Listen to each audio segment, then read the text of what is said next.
Uy, ano pa ginagawa mo? Tama, naka-entra na siya tayo. Oh! Ano yan? Tara.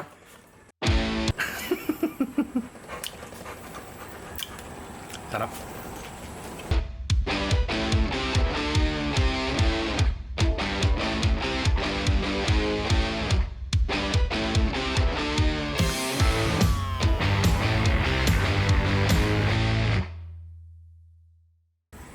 Yung vocalization mo.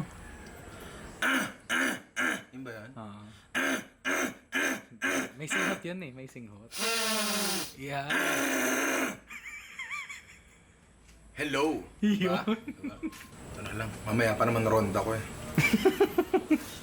Yan ba? Barangay Donut. Mukha na ako mambabatuta. Sorry. Uy. Bakit? Pulis pala yung nambabatuta, mga arnis pala. Okay, tulad na sinabi ko nung nakaraan, no, sa isang episode na nakalimutan ko kung ano yun eh. Pero sinabi ko na parang 90% or 80% ng mga dressings na gagawin nyo sa buhay nyo ay mayo-based, di ba? Tapos sa 99% of the time, or baka 100% of the time, ang mayonnaise ay binibili nyo lang sa grocery, tindahan, di ba? Pero naisip nyo na bang gumawa ng sariling mayonnaise? Siguro hindi pa, no? Kasi kung titignan nyo yung mayonnaise, para siyang isang bagay na hindi mo naman kayang gawin sa bahay. Para siyang ano yun, produkto ng isang kumpanya. Alam mo yun, isang factory, di ba? Parang ganun yung datingan ng mayonnaise eh. Tapos kung titingnan nyo, kung kukuha kayo ng bote ng mayonnaise, meron kaming bote ng mayonnaise dito na may nakalagay na bagoong. Pero, ayun, bagoong yan pare. Pero kung makikita nyo dito, tingnan natin ang ingredients. Ayan. Basa nyo ba? Okay, basahin nyo, di ba? Nakalagay dyan ay soybean oil, water, eggs, sugar, vinegar, iodized salt. So far so good, di ba? Stabilizer na propylene glycol alginate. Hindi ko alam kung ano 'yun, pero tas maraming pa. Di ba? Pero ang totoo niyan, ang mayonnaise ay meron lang 4 hanggang 5 ingredients, di ba? Sobrang dali lang gawin ito and I'm sure kayang-kaya nyo gawin sa bahay ito. Kailangan nyo lang siguro ng konting lakas ng loob kasi kaya pakita ko sa inyo. Sa totoo lang, ito lang ang mga kailangan natin sa paggawa ng mayonnaise. Meron tayong tubig, meron tayong mantika, meron tayong suka, meron tayong asin, at meron tayong itlog. Ngayon, tatanong nyo siguro, mantika, itlog, suka, mag-ahalo-halo ba yung mga yan? Di ba maghihiwa-hiwalay lang yan, no? Di ba? Ngayon, dyan papasok ngayon kung tawagin natin emulsification. Papaliwanag ka na naman naman kung ano nung scientific na ano niyan. Hindi ka naman paniniwalaan yan. Sino ba maniniwalang tao sa ganyang itsura, di ba? Ay, kung ganun, kaya lang. Uy. Wait lang ha. Dami nakasulat na bastos. Call me Professor Rai. Ba't ka may stethoscope? Ano i-check mo heartbeat ng itlog? Scientist ako eh. Stethoscope. Scientist ako kailangan. Oh. Ano lagay? Penoy. So yun nga. Emulsion ang gagawin natin. Sulat ko para kunyari, prop. Uy. Teka, sabihin. Oh, tanggalin mo yan. Yan. Yan. Teacher Ryan, dapat maayos ka. Professor Ryan. Parang doktor. Siyempre. Diba? Emulsion. Ang ibig sabihin lang naman ng emulsion ay ang pagsasama ng dalawang bagay na hindi pwedeng magsama. Ay. Diba? Oo. Tulad yan, ang pinakita nga natin na mantika at tubig, di ba? Ang mantika at tubig at langis, di ba? Hindi yan naghahalo dahil ayon sa physics hindi. Hindi lang talaga. Ngayon, para magsama yung dalawa, kailangan natin ng kung tawagin Ano ba yun, Teacher Ryan? Teka lang. Yan. Kailangan natin ng kung tawagin isang amphiphilic substance. Uy. No? Ay isang klase ng substance kung saan meron siyang hydrophilic and lipophilic properties, meaning pwede sa taba, pwede sa mantika, di ba? So basically meron siyang dalawang side. Dito kakapit sa isa yung lagay natin dito Meron yan. Isipin nyo yan. Ito yung amphiphilic substance na tinutukoy ko. Kita ba? Kita? Ako kita? Oo. Okay. Tapos dito kakapit yung mantika, dito kakapit yung tubig. Di ba? Ito yung nagbabind sa kanilang dalawa para hindi sila maghiwalay. Di ba? So isipin nyo, para siyang barbecue stick kung saan tutuhog mo yung karne, meat, Oo. tapos dito sa kabila, yung taba. Ayan. Galing! Diba? Yung fat. Oo. Diba? So yun yun. Yun ang pinaka-basis ng emulsion. And dito sa ingredient list natin, ang emulsifier ay manggagaling dito. Focus mo nga, baka di nila alam kung ano yun. Itlog. Manggagaling sa itlog. Dahil ang itlog, ang egg yolk in particular, meron siyang lecithin. Sulat natin yan, lecithin. Uy. Yan. Uy. Prof na prof, Oo, nagbibilog, nagbibilog. diba? Lecithin. At yun nga, ang lecithin ay isang amphiphilic substance. Isa siyang klase ng fat molecule kung saan, again, kaya niyang mag-bind ng tubig at mantika. Ganon kasimple yun. So, basically, haluin lang natin sila. At ang suka at asin, that's just for the flavor. So, subukan nga natin kung mag-work yung teoryang yun. Diba? Hindi pala siya teorya, proven scientific fact pala yun. So, gawin na natin. So, magsisimula ang basic emulsion natin sa itlog. Egg yolk. Ew, basag. Okay. Konting tubig, konti lang. Walang sukat-sukat to, Konting suka. Oops. Konting asin. Focus ka. Yan. Uy. Gawin na pa nating tatlo yung egg yolk. Puti! Shit. Dalawa na lang pala.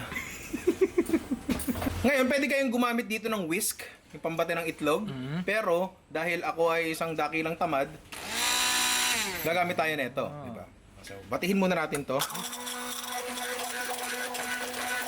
Bruno, huwag kang magulo. Mayonnaise lang to. Walang karne dito.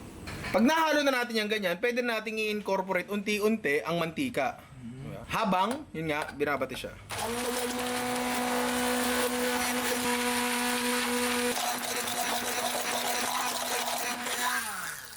Oh, Uy. mayonnaise yan, pare.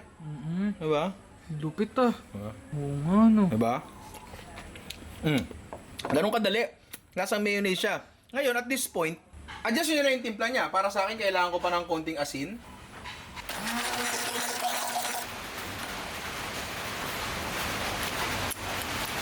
Tikman mo. Pag yan di lasang mayonnaise, papatuloy uli ako.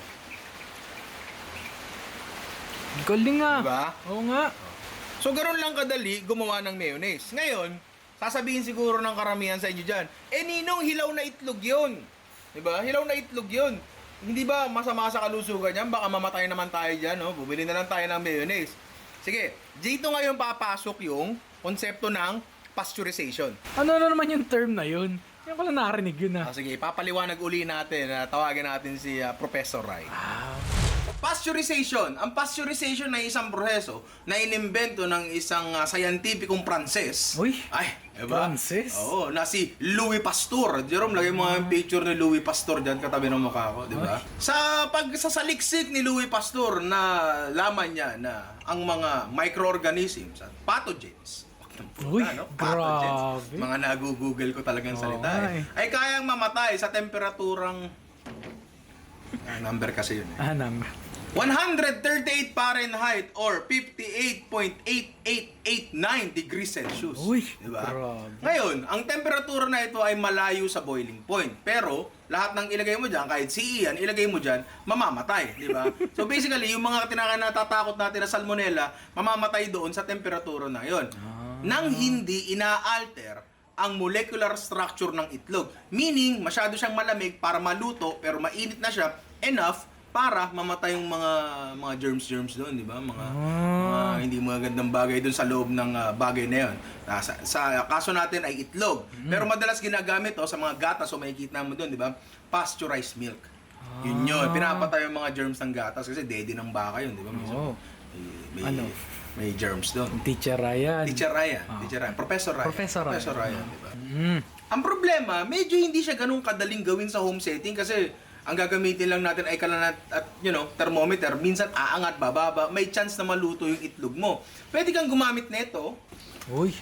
Sous vide machine, isiset mo lang yung temperature mo doon ng tubig na gusto mo and hindi na siya tataas. Yun na lang ang niya. Yun na lang ang temperature niya, hindi na magbabago. And lalagay mo itlog mo doon, mapapasteurize siya. Kaso, parang hindi naman sulit bumili ng sous vide machine para lang sa mayonnaise, di ba? Parang hindi naman okay yun. So, paano ang gagawin natin kung nasa bahay lang tayo? Ako, sasabihin ko sa inyo, tangkihin nyo na lang Kasi ayon sa nabasa ko sa Google, 1 out of 20,000 eggs lang naman daw ang may salmonella. sobrang swerte mo. Ay, sobrang swerte mo. Ikaw yung 1 out of 20,000, di ba? Medyo, medyo nakakatakot ngayon para sa ibang tao, lalo ngayon sa panahon na to na halos karamihan sa atin nagiging germaphobe, di ba? Pero meron pang isang paraan para magawa natin ng safe yan sa bahay. Pero ako, I like to keep things dirty. Meron tayo ditong tubig lang yan na medyo kumukulo lang. Kailangan ganyan lang kalight yung simmer, di ba? At dito sa bowl na to, nandito ngayon yung mga ingredients na nilagay natin kanina. Egg yolk, tubig, asin, tsaka suka, di ba? Lalagay natin yan dyan. Kailangan hindi nakadikit yung tubig doon sa puwet ng bowl kasi bawal dumikit sa puwet, di ba? Siyempre. At gagawin lang natin yung ginawa natin kanina. So, pakikiramdaman nyo yung mixture nyo, kailangan medyo warm na siya ng konti. Ayan. Para sa akin medyo warm na siya. Tapos, pwede nyo nang patayin yung apoy and alisin nyo na yung tubig. At this point, pasteurized na yung itlog nyo and pwede na nating gawing mayonnaise. Mantika. Parang mayonnaise na siya. Ano? Diba? Mas safe yan, di ba? So, adjust nyo na yung timpla and meron na kayong pasteurized mayonnaise. So, ipagpalagay natin na ikaw yung tao na ayaw palang kumain ng may malasadong itlog, kahit paluto na siya, kahit pinasteurize natin itlog, palagay mo sa kanya malansa or kadiri, di ba? Ibig sabihin ba nun, di ka na makakain ng mayonnaise? Na homemade mayonnaise? Tingnan natin. Try lang natin, ha. Meron tayo ditong white whole. Adjust natin. Meron tayo ditong egg yolks. Di ba? Theoretically, ang lecithin nandyan pa rin. Di ba? Nandyan pa rin siya kasi parte naman siya ng egg yolk eh. Ang tanong ko, kaya ba natin gumawa ng emulsion ng dressing ng mayonnaise gamit ang hard-boiled egg yolks? Try natin. Suka, konting tubig, asin. Tulad na kanina, blender natin.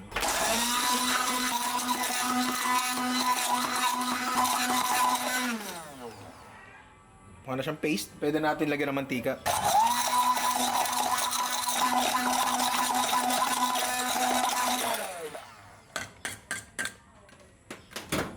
So kung ang tanong kaya mo bang gumawa ng dressing gamit ang lutong egg yolk? Ang sagot ay oo. Pero feeling ko hindi ko siya kaya i-consider na mayonnaise.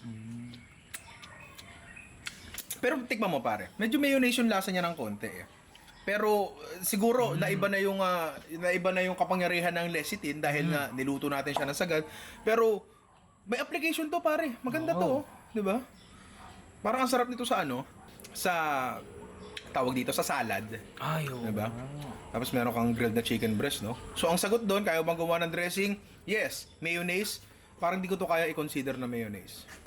Di ba natin kailangan si Professor Ryan? Hindi natin kailangan si Professor, di ba? Kailangan si Professor Ryan, teka lang. Professor Donut! Gago, Professor X. Demonetize! Pagpalagay natin na for some reason ayaw mo pa rin gumamit ng itlog. Pagpalagay natin ganon. Ibig sabihin ba nun, hindi ka na pwedeng gumawa ng emulsified dressing? Hindi naman. Kasi kung iisipin natin, ang nagpapa-emulsify lang doon sa ating mga emulsions ay lecithin. Ngayon, meron tayo ditong lecithin. Uy. Na-order ko to sa mga tindahan lang sa internet, so i-search nyo lang. Liquid yung dumating sa akin, powder ang hinahanap ko pero liquid ang dumating sa akin. Food grade naman to, nakalagay dito. So siguro pwede natin kainin to, Pwede diba? na. So theoretically speaking, kukuha tayo ng tubig, mantika, flavorings tulad ng asin at suka at lalagyan natin ito and makakagawa tayo ng mayonnaise. Uy. 'Di ba? Theoretically ganun 'yon. Kaya theoretically kasi hindi ko pa 'to nagagawa before. Oo. So testing tayo, 'di ba? So bahala na kung ano labasan. Kung ano kalabasan. Sorry. Okay. So tubig, suka, asin. Kasi hindi ko alam kung gaano karaming lecithin, so manghula na lang tayo. Boom. Okay na ba 'yan? Magdagdag na lang tayo pag kulang. Ang mantikang gagamitin natin ay syempre, chicken oil, pare. Bakit? Mantika rin naman yan, Hybrid.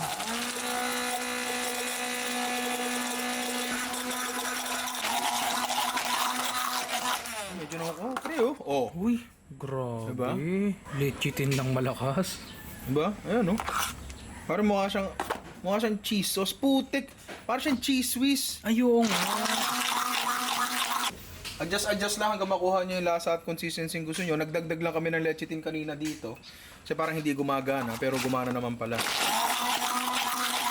So kung ang tanong ay nakagawa ba tayo ng emulsification gamit ang lecithin, ang sagot doon ay oo. Pero kung ang tanong ay nakagawa ba tayo ng mayonnaise gamit ang lecithin, hindi pa ako convinced. Pakiramdam ko, kailangan ko pa itong aralin ng konti. Pero ayan kung makikita nyo, pare, literal na tubig at mantika lang yan. Focus ka, mag-focus ka. Mag-focus ka, ang mahal-mahal mo ay mag-focus. Atras mo. Putik. Ayan. Wag na. Leche. Mahal-mahal camera ay mag-focus. Hindi pa ako convinced sa mayonnaise siya. Pero ilang araw pa siguro ng research, pwede nating madiwa. Kasi nandun na siya, papunta na siya ron di ba? Konting kalikot pa. Pero theoretically speaking, kayang gumawa ng mayonnaise gamit lang ang tubig, mantika, at syempre ang emulsifier natin na lecithin. Pero yun lang ba ang emulsion na pwede mong gawin na hindi gumagamit ng itlog? Hindi. Meron pa tayong isa, and this is very basic, kaya hinuli namin, kumbaga, pinaka-bonus na lang to. Tara. Okay, itong huling gagawin natin ay hindi ito klase ng mayonnaise, pero this is still considered an emulsion, di ba? Ang tawag dito ay vinaigrette. Napakadali lang yan. Ang vinaigrette ay basically suka at mantika, di ba? Na merong konting emulsifier. So, gawa tayo. Napakadali lang yan. Hindi nyo kailangan ng kahit anong blender, kahit anong fancy equipments. Kailangan nyo lang ng garapon o kung ano mang bote, di ba? Tapos, ang suka component natin, which is our water component na rin, is balsamic vinegar, di ba? Natin dyan. Ang ratio na sinusunod dito generally ay 1:3. Pero ako, I found na iba-iba talaga. Hanapin nyo yung timpla na para sa inyo, di ba? Ang mantika natin ay chicken oil, of course. Medyo kakaiba yan. Ayan. Tapos, ang emulsifier natin ay mustard. Uy. Tapos kung gusto niyo siyang lagyan ng mga panimpla, tulad na syempre, asin. Uy. Asin yan, ha? Ay, sorry. Asin yan. Tapos ngayon, kailangan lang natin gawin ay takpan ito. Galing ko talaga, no? Oo. Iniiwanan pa rin yan. Oh. Agad-agad. Wala pa tayong wala pa tayong minutong naghalo. Buo na agad siya. Ayan, pakita natin, sorry. Buo na agad siya. This is a temporary emulsion. Meaning, maya-maya lang ng konti, magbe-break na siya, di ba? Oo. And okay lang. Bakit? Ay, wala po, sorry. And okay lang naman yun kasi usually nilalagay lang naman to sa mga dressings. Hindi naman to usually ni-store eh. Meron na kayong salad dressing. Pero tayo dito, chicken oil ginamit natin kasi hindi naman tayo nagsasalad para maging healthy. Notes kay Jerome. Ha? Baka may notes ka kay Jerome. Tangina mo, Jerome. Yan yung notes ko. Gago. So, naipakita ko na sa inyo kung paano gumawa ng basic na mayonnaise. Emulsion, di ba? Napakadali. Kailangan mo lang ng any form of fat, any form of liquid, di ba? Hindi basta liquid, basta water-based na liquid. Tapos, emulsifier, o syempre, panimpla. So, dahil napakita ko na sa inyo yung components, malaya kayo na bumuo ng kung ano-ano. So, tulad ng ginawa natin kanina, balsamic vinegar and chicken oil, di ba? Pwede kayong gumawa ng,